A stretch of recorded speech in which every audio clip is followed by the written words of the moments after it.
aya deui si koploknya. Darah mana eta teh? Anu orang tua murid marah-marah ka guru anjing. Aduh, goblok sia mah. Ari sia lamun geus teu percaya ka guru keur ngadidik anak sia koplok. Geus tong disakolakeun atuh goblok. Warah we ku sia, ajaran ku sia. Goblok teh. Nanaon teh nyalahkeun guru wae. Ye dengekeun lamun aing mah ye boga anak urang ajar. Ulah-ulah ku guru ku aing ditempeleng ku aing mah kagok. Atuh rek kumaha bener anjing atuh boga budak. Tara dia ajaran keras atuh. Kudu keras ka budak mah. Sakali dua kali henteu digugu. Pake kekerasan ge menang atuh. Ame jadi jelema bener goblok.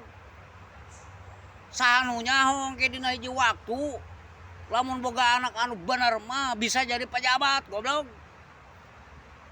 Ari kitu mah ari kumaha goblok atuh da peraturan sekolah teh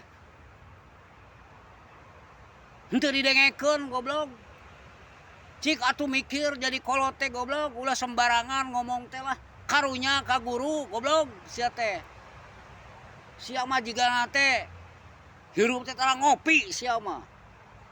Patak cek aing kudu ngararopi, ame pikiran otak sia teh geus karolot teh. Cekas goblok, nyaho teh cekas goblok sia. Kaluman aing mah ngadengena goblok teh. Cik balana ratu jadi kolot teh koplok.